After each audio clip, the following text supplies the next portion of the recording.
উপর রাঙ্গামাটি সেতু নির্মাণ কাজের ভিত্তিপ্রস্তর স্থাপন আমরা দেখতে পাচ্ছি। ইতিমধ্যে আমাদের মাঝে এসে উপস্থিত হয়েছেন প্রজাতন্ত্রী বাংলাদেশ সরকার। এছাড়া আমরা দেখতে পাচ্ছি আমাদের রাঙ্গামাটি সেতু উদ্বোধন করলাম। দ্রুত সময়ের মধ্যে কাজ হবে এবং অতি নির্ধারিত সময়ের মধ্যে এই সেতুটা বাস্তবায়ন হবে বিধায় আমাদের অঙ্গীকার থাকছে।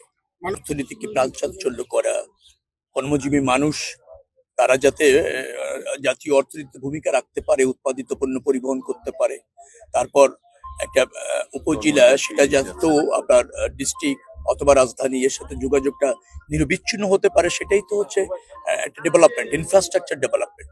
সরকারের কাছে এটা অত্যন্ত গুরুত্বপূর্ণ। সেটা বিবেচনা করে এই প্রকল্পটা নেওয়া হয়েছে। সম্ভবত এটা হচ্ছে রাবণাবাদ, না রাবণাবাদ এই যে ব্রিজ, এটা 883 মিটার সম্ভবত এটার দৈর্ঘ্য। আমরা মনে করেছি সরকার যে এই সেতুটি এই অঞ্চলের মানুষের জীবনযাত্রার মান, অর্থনৈতিক কর্মকাণ্ড এবং যোগাযোগ ব্যবস্থার একটা আমূল পরিবর্তন ঘটাবে এবং এটা মানুষের খুব জরুরি প্রয়োজন এবং ডিমান্ড। সেটা বিবেচনা করে সরকার এই প্রকল্প নিয়েছে এবং এখন বাস্তবায়ন হতে চলেছে। আমরা আশা করছি এই অঞ্চলের মানুষের দীর্ঘদিনের যে দাবি, দীর্ঘদিনের যে ভোগান্তি, তার অবসান হতে চলেছে এবং এটাই হচ্ছে একটা জনবান্ধব সরকারের কাজ, একটা নির্বাচিত সরকারের দায়িত্ব। এখানে মেম্বার অফ পার্লামেন্ট যিনি আছেন তিনিও সে ব্যাপারে সজাগ সচেষ্ট, তিনিও এই অঞ্চলের মানুষের আকাঙ্ক্ষা ধারণ করেন এবং অধিকারগুলি প্রতিষ্ঠিত করতে চান। সরকারও রয়েছে, নির্বাচিত সরকার দায়বদ্ধতা রয়েছে, জবাবদিহিতা রয়েছে, জনকল্যাণ জন আকাঙ্ক্ষা প্রতিষ্ঠিত করার দায়িত্ব রয়েছে। গত সরকারের লাস্ট রেজিমেও এটা একটা নেওয়া প্রকল্প ছিল। দক্ষিণাঞ্চলের উন্নয়ন বিবেচনায় এটা আমি গতকালকে আমরা ইনফরমালি সার্কিট হাউসে মাননীয় মন্ত্রী মহোদয়ের সাথে শেয়ার করেছি এবং উনি যেহেতু এই সড়ক দিয়ে এসেছেন, কাজে ওনার একটা অভিজ্ঞতা হয়েছে যে আসলে হাইওয়ের ক্ষেত্রে এটা 6 লেন দরকার।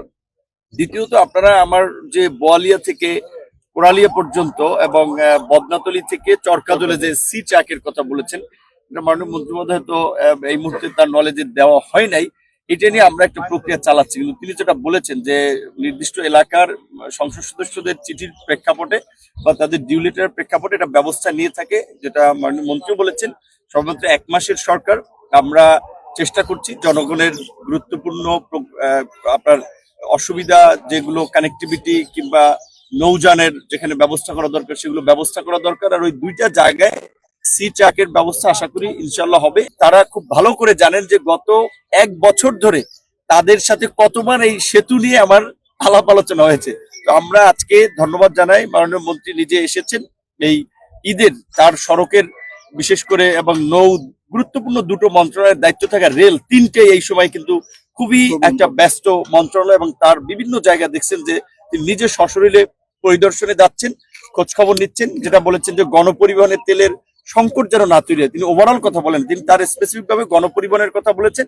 তারপরেও এখনকার বাস্তবতায় তেলের সংকট নাই। তো আমরা মাননীয় মন্ত্রী এবং মাননীয় প্রতিমন্ত্রী দুজনকে গলাচিপা 10 মিনিট জনগণের পক্ষ থেকে ধন্যবাদ জানাই, সাধুবাদ জানাই। আমাদের এখানে যদি তাদেরকে আপ্যায়ন করতে পারতাম আমরা খুশি হতাম, যেহেতু রোজার দিন আমরা আপ্যায়ন করতে পারিনি। আশা করি ব্রিজের কাজ সমাপ্ত হলে মাননীয় মন্ত্রীকে নিয়ে ব্রিজের উপর দিয়ে গাড়ি চালিয়ে ইনশাল্লাহ আমরা আমাদের বাড়িতে নিয়ে যাবো ইনশাল্লাহ।